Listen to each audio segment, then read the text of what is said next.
सबसे पहले बात बुधवार को विपक्ष के हंगामे की भेंट चढ़ी संसद के दोनों सत्र की करते हैं। मंगलवार को राज्यसभा में संविधान पर चर्चा के दौरान गृह मंत्री अमित शाह ने बाबा साहेब अंबेडकर के नाम को लेकर कांग्रेस समेत तमाम विपक्षी पार्टियों को एक नसीहत दी थी, जिसे विपक्ष ने मुद्दा बना लिया और इसे अंबेडकर के अपमान से जोड़कर संसद के दोनों सदनों में जमकर हंगामा भी किया। विपक्ष के इस हंगामे को देखते हुए सदन की कार्यवाही स्थगित करनी पड़ी। यह रिपोर्ट जरा आप देखें।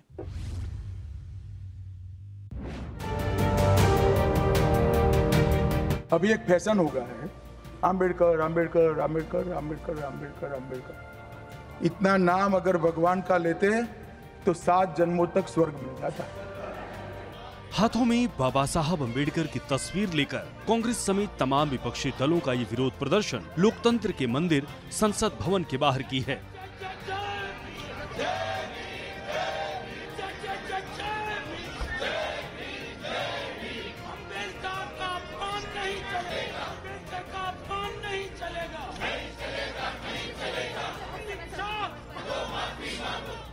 विपक्षी सांसदों के इस विरोध प्रदर्शन की वजह केंद्रीय गृह मंत्री अमित शाह का राज्यसभा में दिया गया वो बयान है, जिसमें उन्होंने कहा था कि विपक्ष जितनी बार अंबेडकर का नाम लेते हैं उतनी बार अगर भगवान का नाम ले लें तो स्वर्ग में जाएंगे।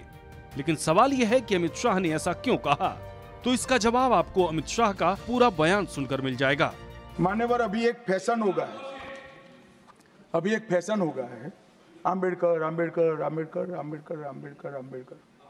इतना नाम अगर भगवान का लेते तो 7 जन्मों तक स्वर्ग मिल जाता। अच्छी बात है ना? सुनिए तो, सुनिए ना, आप सुनिए ना, मैं बताता हूं। हमें तो आनंद है कि अंबेडकर का नाम लेते हैं। अंबेडकर का नाम अभी 100 बार ज्यादा लो, परंतु साच अर्थ में अंबेडकर जी के प्रति आपका भाव क्या है ये मैं बताता। मान्यवर, अंबेडकर जी को देश की पहली कैबिनेट से इस्तीफा क्यों दे दिया?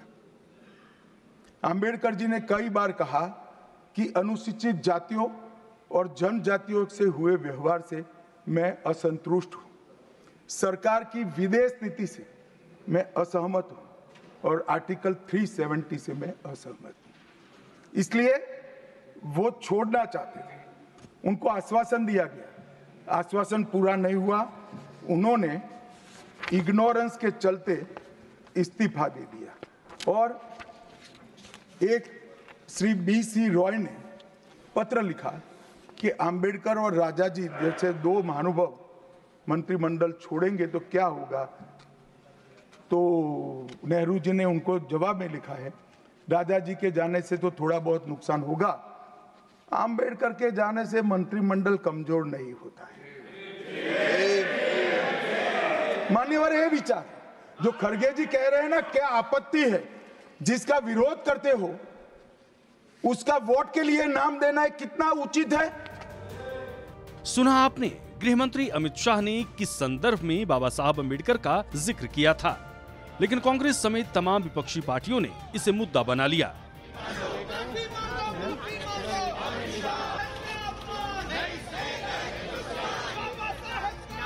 और बुधवार को संसद के दोनों सदन में सरकार को घेरने की कोशिश की, लेकिन बीजेपी ने उतनी ही मजबूती से जवाब भी दिया। कांग्रेस पार्टी ने हमेशा बाबा साहब का अपमान किया है। जब बाबा साहब जिंदा थे तो उनका तिरस्कार किया है। इन्होंने तो कांग्रेस पार्टी ने तो अपने ऑफिस में बाबा साहब का फोटो लगाने के लिए भी मना कर दिया था। बाबा साहब के बाबा और 2 बार चुनाव हराया लोकसभा का। ये तो बाबा साहब का अपमान करने वाले लोग हैं और हम बाबा साहब का सम्मान करने वाले लोग हैं। जो उस हाउस में, जो राज्यसभा में माननीय गृह मंत्री जी ने जो जवाब दिया था, जो संविधान की 75 साल की यात्रा पर, उस हाउस की बात, और अब ये बाबा साहब के चित्र लेकर के आ रहे हैं और ये बाबा साहब का अपमान करने वाली पार्टी आज मजबूर हुई है, क्योंकि नरेंद्र मोदी जी ने बाबा साहब के 5 तीर्थ स्थान बनाए हैं। बाबा साहब का नाम स्वर्ण अक्षरों में लिखा जाने लगा है, लोग बाबा साहब का नाम लेने लगे हैं। तो मजबूरी में ये बाबा साहब का नाम ले रहे हैं। इनका कोई सम्मान नहीं है, बाबा साहब के प्रति कोई सम्मान नहीं है। बाबा साहब को 2 बार चुनाव हराने वाली पार्टी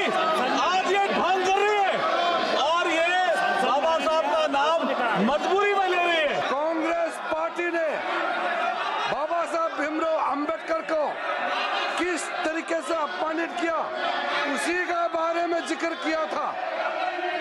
11-12 सेकंड का वीडियो क्लिप उतार करके पूरा वक्तव्य को हटा करके देश को गुमराह करने का जो कोशिश कर रहा, मैं उसका खंडन करता हूं सर।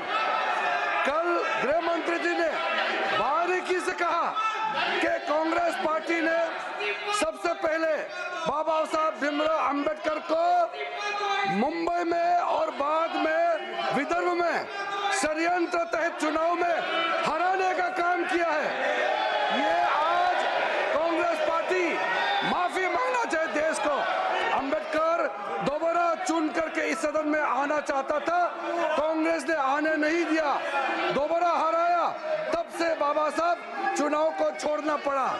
उसके बाद 1956 में बाबा साहब भीमराव अंबेडकर का परिनिर्वाण होने के बाद कांग्रेस पार्टी ने 1990 तक बाबा साहब को भारत रत्न का अवार्ड देने से भी इनकार किया इन्होंने। आपको बता दें कि मंगलवार को संविधान दिवस पर चर्चा का दूसरा दिन था। इस दौरान देश के गृह मंत्री अमित शाह ने विपक्ष को घेरते हुए बाबा साहब अम्बेडकर को लेकर अपना पक्ष रखा था और कांग्रेस पर वोट बैंक की राजनीति करने का आरोप लगाया था, लेकिन विपक्ष ने इसे मुद्दा बना लिया। अब देखना होगा कि आने वाले समय में अम्बेडकर पर राजनीति क्या रूप लेती है। ब्यूरो रिपोर्ट, सूर्या समाचार।